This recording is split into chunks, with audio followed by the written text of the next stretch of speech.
Hi hello అండి. Welcome to Sri Durga videos. ఈ మంచు దుప్పటి చూసారా? ఎక్కడ అనుకుంటున్నారా? ఇదైతే న్యూ జెర్సీ అండి. మా అమ్మాయి అయితే అక్కడ ఉంటుంది. అక్కడ నుండి వీడియో తీసి అయితే పంపించింది. నిజంగా మంచు దుప్పటి ఏదో చెద్దరు పరిచినట్టుగానే ఉంది కదండి. అన్నిటి మీద మంచు ఎలా కురుస్తుంది చూడండి. నిజంగా చాలా బాగా అనిపిస్తుందండి. మనం ఈ టైంలో అక్కడ ఉంటే మటుకు మనం కూడా చిన్నపిల్లలం అయిపోయి ఐస్లో ఆడుకుంటామేమో. అంత బాగా చూస్తేనే అట్లా అనిపిస్తుంది. ఇంకా అక్కడ ఉంటే ఇంకా థ్రిల్లింగే వేరు ఉంటుంది కదండి. చూడండి మొత్తం మంచే కురుస్తుందండి. అన్నిటి మీద మంచు, ఫుల్ మంచు కురుస్తుందండి. మా అమ్మాయి ట్రైన్లో వెళ్తుంది. ట్రైన్లో వెళ్తుంటే గ్లాస్ నుంచి బయటకైతే తీసింది. చూసారా ఎంత బాగా ఉందో? మీకు ఈ దృశ్యం చూస్తుంటే మీకు ఏమనిపిస్తుంది చెప్పండి? నిజంగా ఏదో పిచ్చి చెట్లు చూపిస్తుంది, ఏంది ఈమె, ఏంటి అన్నీ ఎండిపోయిన చెట్లు చూపిస్తుందని అనుకుంటున్నారా?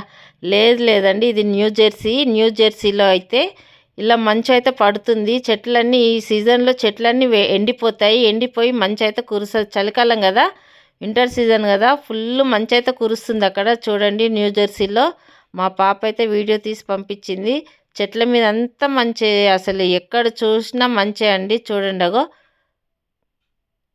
చూసారా? నిజంగా చాలా బాగా, చూస్తుంటేనే మనకు బాగా అనిపిస్తుంది కదండి. మొత్తం మంచే కురుస్తుందండి. ఇప్పుడు ఈ సీజన్లో అంటే రెగ్యులర్గా కురవదు, అప్పుడప్పుడు కురుస్తుంది. చూసారా?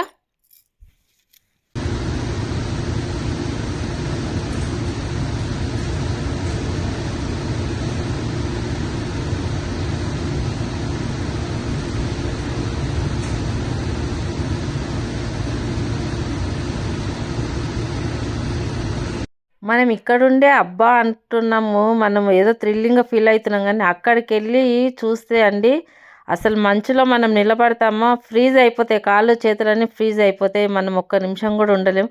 కానీ వాళ్ళకి అక్కడ రెగ్యులర్గా మనం ఆఫీస్కి వెళ్ళాలన్నా, స్కూళ్ళకి వెళ్ళాలన్నా, ఆఫీస్కి ఎక్కడికి వెళ్ళాలన్నా కంపల్సరీ వెళ్ళాల్సింది. అన్నీ వేసుకొని రెయిన్ కోటు, జర్కిను, అన్ని సాక్సులు అన్నీ వేసుకొని వెళ్ళాల్సిందేనండి. వాళ్ళకు అలవాటు అయిపోయింది. మన లాంటి వాళ్ళకి అలవాటు కాదు, కానీ వాళ్ళకైతే రెగ్యులర్ కాబట్టి అలవాటు అయిపోయిందండి.